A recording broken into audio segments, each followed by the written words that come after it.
falamos em ser o primeiro dos vampiros, é algo que de cara dá aos personagens uma grande carga. Grandes exemplos como Marcos de Anjos da Noite, Caim no Mundo das Trevas, Janus no Legacy of Kain ou Nosgoth, entre outros. Estes são nomes que por si, em seus mundos, causam grande impacto apenas por serem citados, ao mesmo tempo que incitam a curiosidade e entender como estes seres, na maioria das vezes humanos, se tornaram essas criaturas sedentas e que espalham o vampirismo em suas realidades.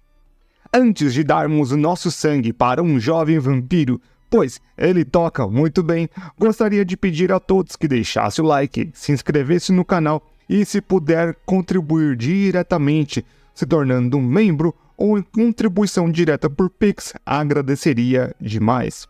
Link em algum lugar aqui. Eu já tenho um vídeo falando sobre o Lestat e em breve teremos muito mais sobre este grande universo. E, para pedir outros materiais, fique à vontade nos comentários. Mas, para realmente ter vídeo, precisa votar aos finais de semana. Então, se inscreva e vote.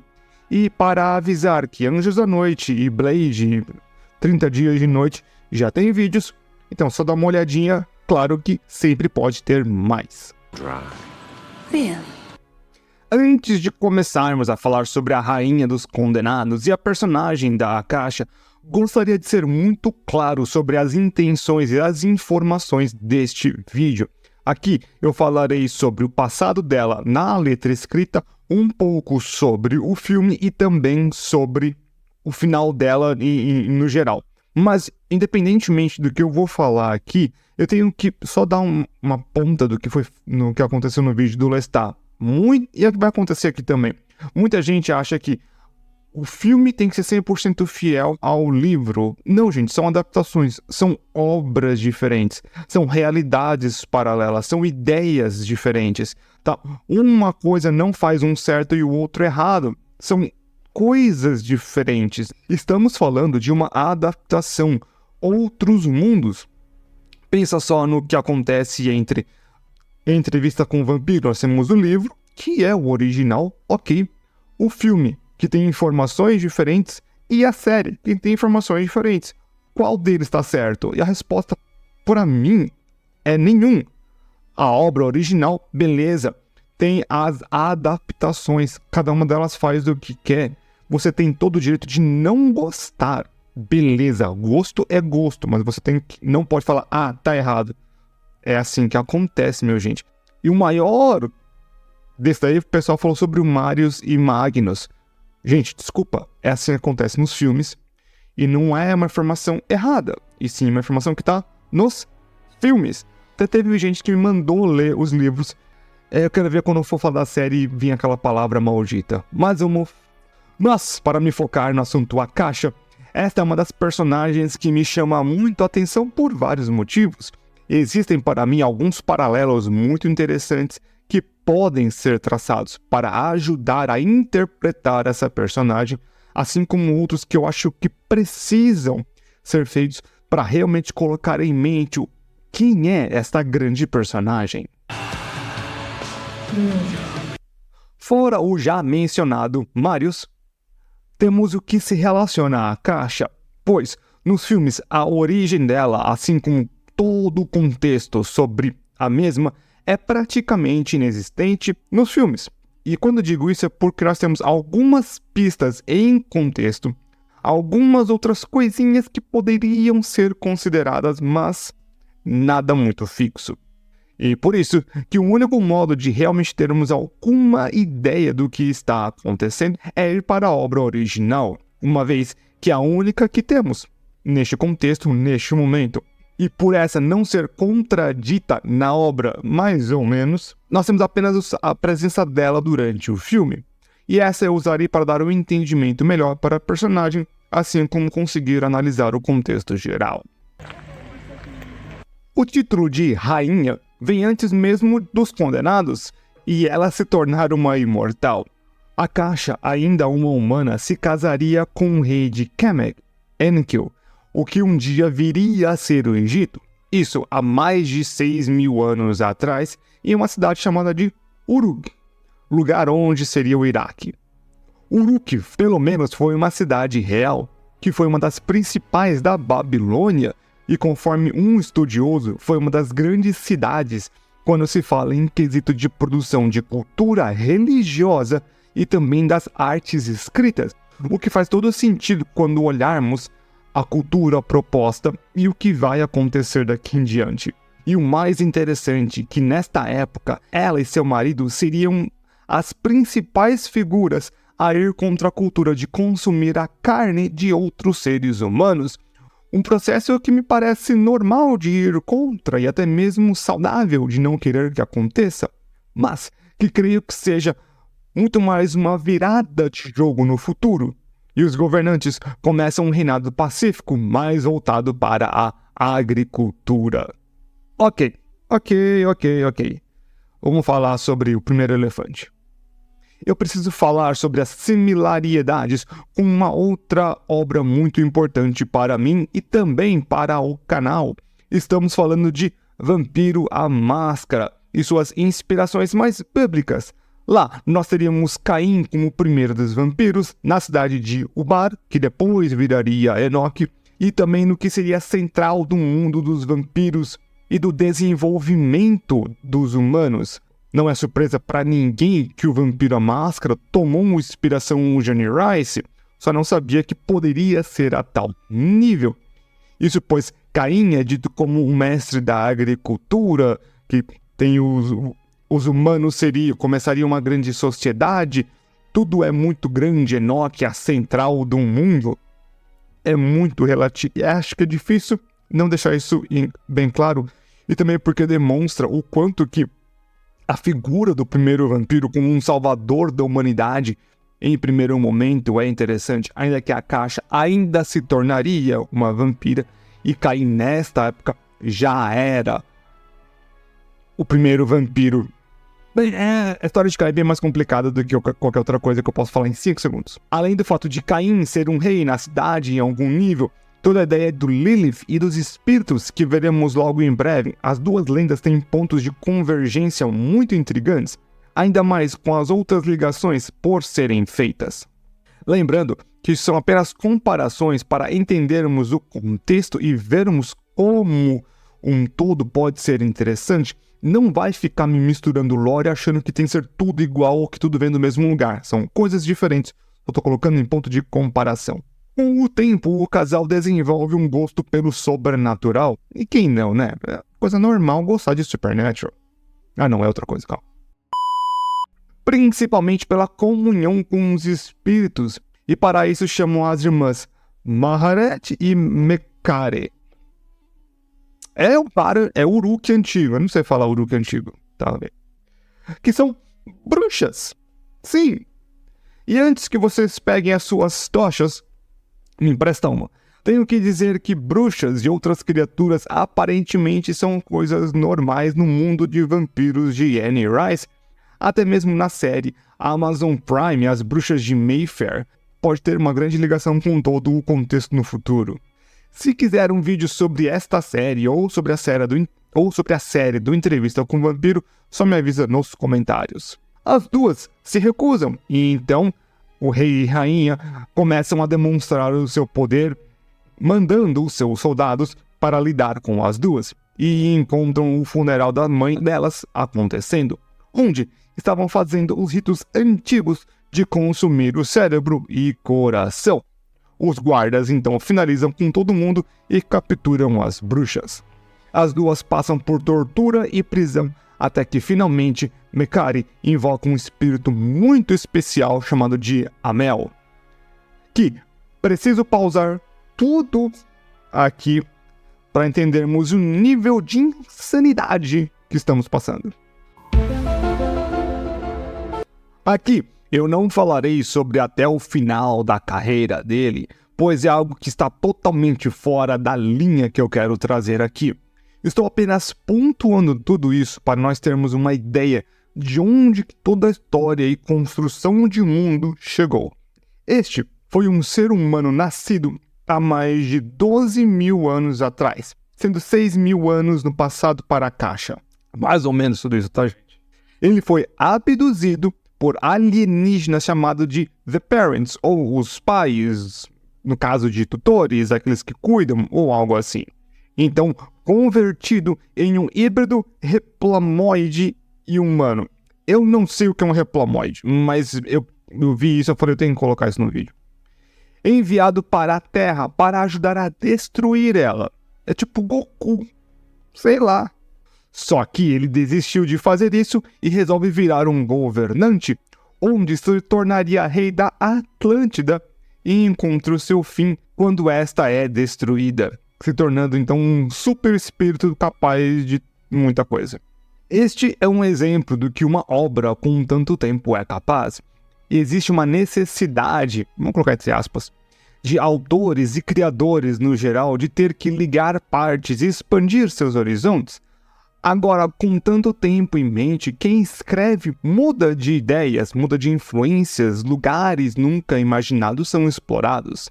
Tenho quase que certeza que um espírito maligno estava muito longe de ser um alien na concepção original da personagem, principalmente quando falamos apenas da base dos vampiros e goticismo que temos neste começo de mundo. Mas vamos voltar a ver o Alien e a Rainha. A bruxa, ao invocar a Mel, o coloca na cola de Akasha, isso por simples e pura vingança, depois de forçar Kaiman a fazer um ato horrível contra a bruxa e parar temporariamente a Mel. As irmãs são enviadas de volta para casa. O problema é que o espírito fica no castelo. Com um ser obsessor no castelo, faz o possível para deixar rei e rainha insanos. Realmente como seria um fantasma clássico, derrubar coisas, mover objetos, entre outros truques. A ideia era de importunar os dois até um momento de insanidade total. O que para mim já estava meio que acontecendo. Se pensa no que o rei e rainha já tinham feito, eles estavam em um caminho já bem autodestrutivo, ou que pelo menos os seus súditos sentiriam resultados em breve. E como não existe meio melhor de acabar com o reinado do que acabar com seu povo, já que sem pessoas não existe sociedade, é exatamente o que o nosso espírito faz. Ainda que eles tenham tentado eliminar ao máximo as práticas antigas, estas não estavam extintas. É realmente muito difícil de se pensar que uma sociedade inteira se mudaria em tão pouco tempo. Principalmente na antiguidade, os tempos modernos são mais rápidos, gente. Mas, quanto mais para trás, mais as coisas são devagares, socialmente falando. Daí que temos, então, tantas tradições de séculos e às vezes milenares. A Mel, então, incita os canibalistas da nobreza a se rebelarem e os deixa em um estado de fúria tão grande que eles invadem um castelo furtivamente e terminam com a vida dos dois. Porém, neste momento, o espírito pega a alma de Akasha e a joga de volta no corpo em um conjunto com a dele, fazendo então a fusão entre as duas criaturas, e assim então nascia a Rainha dos Condenados. Não sei porque eu tô com Lacuna Coil na cabeça. Ué, deve ser por causa que é a música da Vampira Máscara. Faz sentido agora. Assim que ela acorda como a primeira das vampiras, ela drena o sangue de Enkil e então dá o seu sangue de volta para ele, o fazendo o segundo vampiro e criado dela, e cria dela. E é claro que a primeira coisa que eles têm em mente é a vingança contra os nobres, que alcançam com facilidade, pois eram superiores em todos os sentidos físicos. Porém, aos poucos perceberam que precisavam drenar o sangue para sobreviver e também nesta época ainda sofriam com o sol. Essa lenda é muito legal, pois me remete aos Equmus, os Edmus ou Ios Alus. Não estou inventando palavras como diria o Soldier Boy, que é uma lenda do nosso mundo, só que muito antiga. Alguns dizem que estes seriam os primeiros vampiros em existência, ou em lenda. Eu tenho até mesmo um vídeo bem antiguinho também sobre eles, mas daria o curso básico aqui para vocês. Estes seres seriam provenientes de quando um ser teria uma morte prematura, ou seja, não fosse uma morte normal. O que é uma morte normal para os tempos antigos, aí você me pega. Podendo ser coisas como fome, sede, doenças do nada, ou até mesmo sendo pelas mãos dos outros. Se tornam espíritos vingativos que sugavam a vida dos seres humanos, pois eles tinham raiva, tinham ódio dos vivos. Com as mortes mais violentas, estes se tornavam a luz, que é uma outra categoria de Ekimu. Estes bebiam o sangue e apenas poderiam sair durante a noite, e eram mais agressivos de todos. E também tinham os casos daqueles que não tinham um funeral apropriado e que o espírito nunca descansava.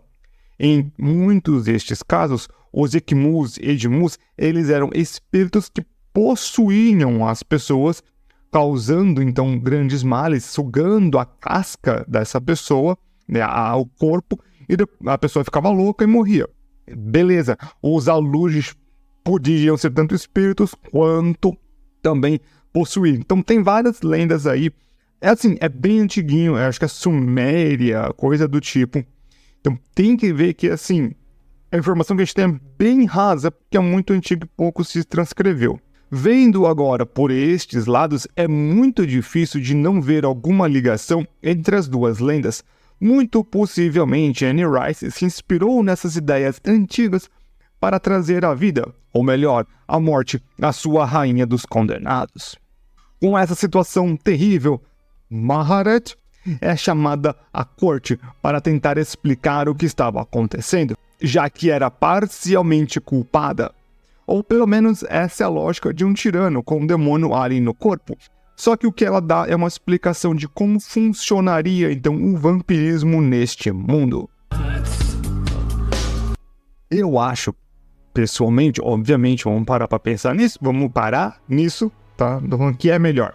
Eu acho que essa é uma das grandes ideias, que é algo muito peculiar e é um grande modo de tornar algo que possivelmente se tornou uma das minhas origens ou ideias de espalhar o vampirismo favoritas de todas. A Caixa e Enkyo estavam sofrendo muito como seres da noite, principalmente devido à agressividade e à sede que eles sentiam. Eles tinham grandes problemas para se controlar. Isso era pois o espírito de Amel era muito grande para apenas os 2 corpos deles aguentarem.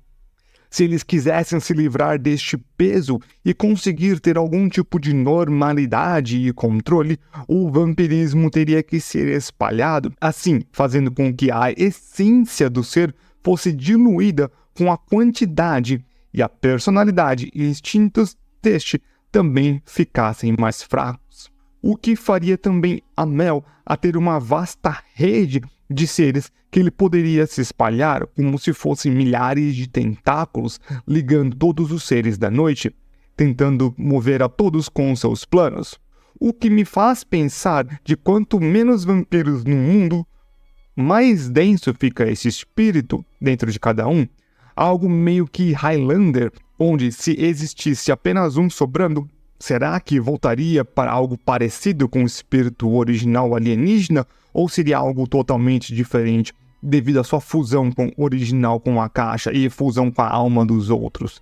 Questão que, se foram reveladas, eu não sei, porque eu preciso colocar a leitura das crônicas vampirescas em dia. Darkseid patrocina aí.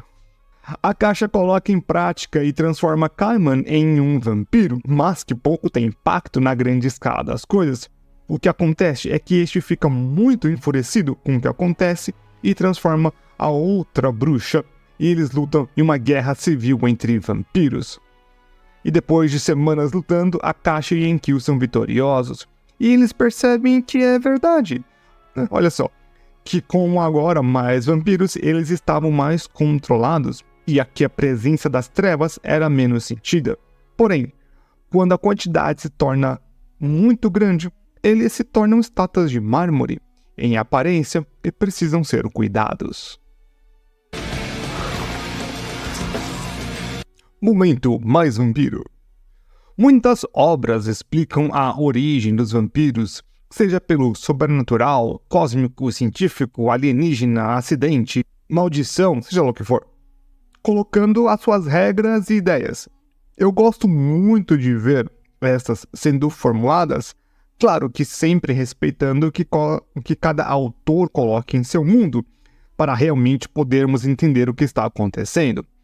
Poucas dessas obras conseguem dar uma grandeza para a transformação e como isso se espalha pelo mundo.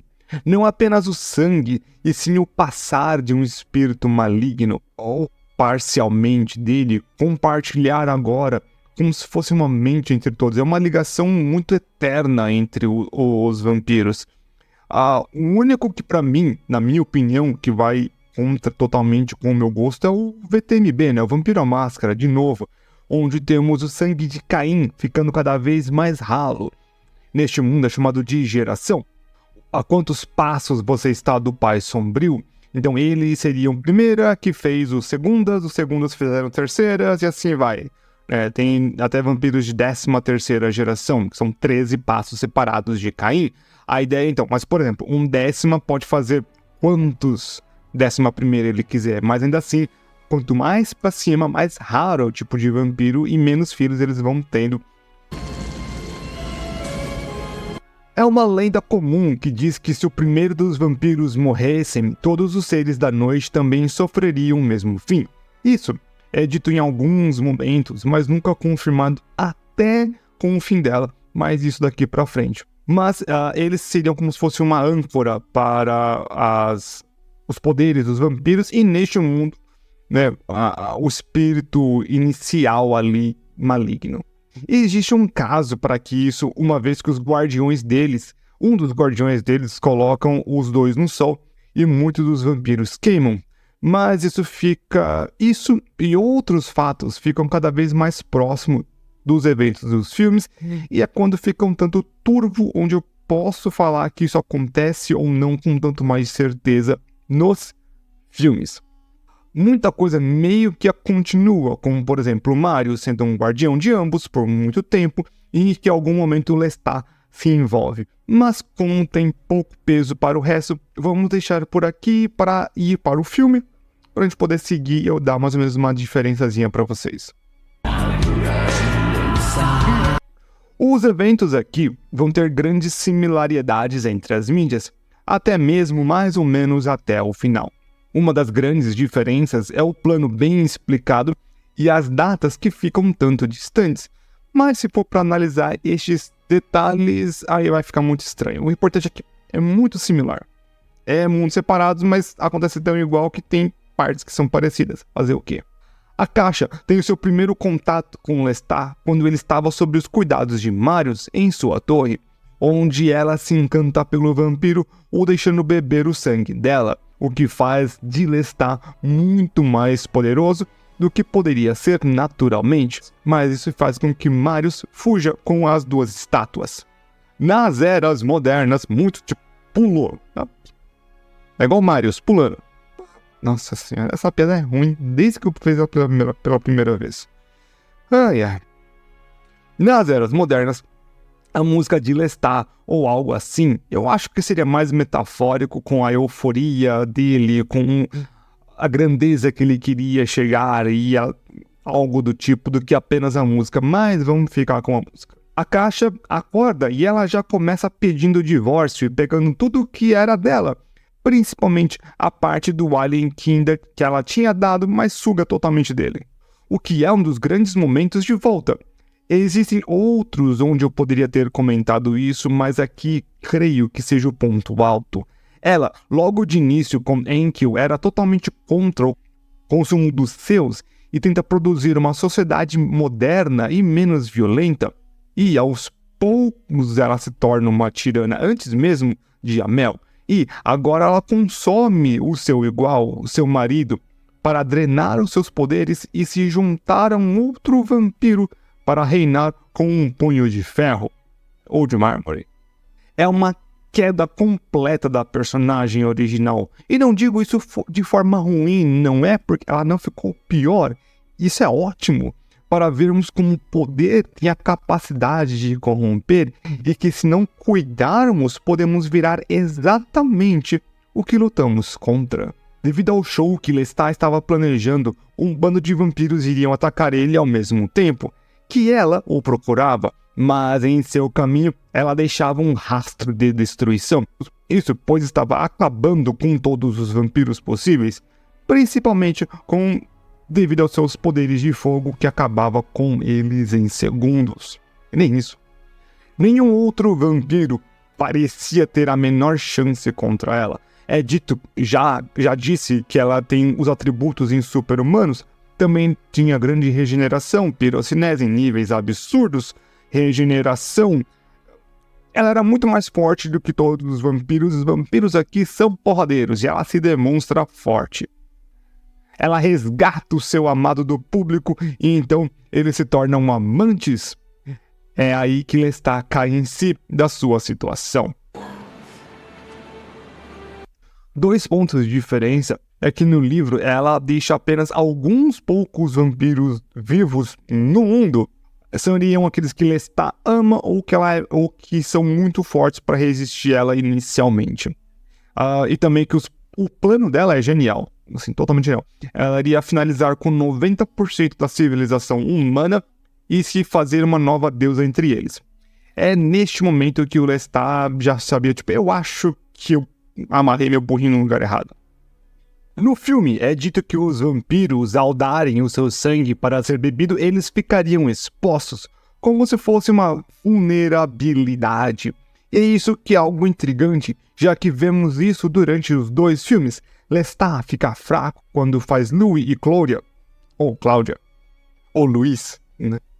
Ninguém reclama do francês, a pessoa só reclama do inglês. E a ideia que a primeira dos vampiros ainda tivesse isso é muito interessante, pois nessa época ela já seria imune à luz do sol e teria como se recuperar da maioria dos ferimentos, mas dar a vida como se fosse realmente a mãe é algo que ainda a deixaria em uma possível forma nada favorável, um ponto que é até mesmo poético, colocando em jogo toda a ideia do feminino neste ponto. Afinal, quando se olha a ideia de primeiros vampiros, raros são os casos de mulheres, a figura central, assim como também são raros os movimentos religiosos do que a mulher tem um papel principal. Não estou dizendo que estes não existam, e sim que são mais raros. Existe todo um estudo que indica diversas diferenças que religiões e culturas que se centram na figura feminina têm diferença com a masculina. É algo muito complexo que eu não teria como descrever aqui para vocês, mas é algo que podemos parar para pensar de como a caixa é uma grande representante de uma variável rara. E já que eu estou falando de materiais extras ou de fora, se quiser saber mais sobre a diferença entre livros e filmes da Rainha dos Condenados e do Vampiro Lestat e do Entrevista com o Vampiro, tem um canal que faz isso que é muito bom, que é o canal do Dominic.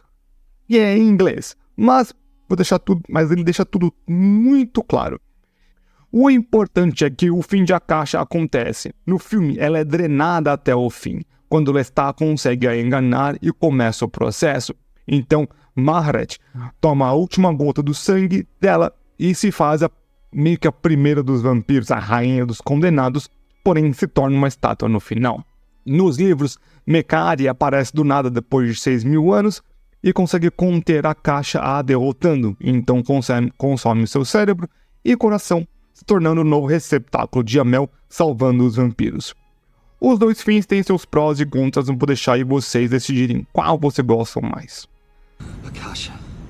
A Rainha dos Condenados é um bom filme, para mim, apesar dos apesares, com toda a produção problemática e com certeza o abismo que criou entre Anne Rice e os filmes, sendo que seria muito tempo depois para ela se envolver novamente com o audiovisual, e este sendo a série. Muitas pessoas teimam da ideia de fidelidade, que os filmes estão errados, eu sempre falo que são linhas de tempo paralela e eu meio que não ligo muito para isso. São versões diferentes de histórias, e histórias são coisas necessárias pra gente. A gente precisa ter histórias, e histórias diferentes geram histórias diferentes. Eu sempre gosto de organizar tudo para poder deixar tudo mais claro para vocês. Então, É assim, você que vem... E tem acertos e erros. Raramente você vai ver um fã de Tolkien reclamando das adaptações do Senhor dos Anéis, que são muito bem feitas, ainda que corte muita coisa que é importante para a mitologia do mundo, ninguém vai reclamar. Foi bem feito. Agora, você vai ver muita gente reclamando do Hobbit, que alongaram. Então é assim, não tem um ponto certo, um ponto errado para a questão de mudar, modificar. E sim, eu acho que é mais importante a gente passar uma ideia interessante, ter um material de qualidade. Vão criticar muito, mas eu gosto do Rainha dos Condenados, eu acho que é um bom filme. Eu até falei que falta em questão de estrela no final do último filme, do último vídeo, e alguém falou, mas tem... Meu querido, desculpa, mas tem uma atriz... Nem todo o elenco é tão bom assim. Tem ela, a caixa é ótima, mas, né, Tom Cruise, Brad Pitt, Catherine Paltrow, Antônio Bandeiras, é complicado, né, você competir com um filme desse. E a série do Entrevista com o Vampiro, eu vou dizer nada, pois eu vou fazer um vídeo em algum momento. Como é que eu vou fazer vídeo do Entrevista com o Vampiro? Não sei. Qual vai ser? Vai ser o mesmo método que eu tô fazendo para os filmes? Não sei. Esse roteiro já começou a ser escrito? Não. Vai demorar? Pacas. Então, enquanto vocês esperam, eu gostaria muito então de pedir que você deixasse o seu like, comentasse, qualquer coisa aí, me pede materiais, me fala qual o seu vampiro favorito de todos os tempos e se puder se tornar membro, eu agradeceria, ou uma doação direta e vejo todo mundo então aí na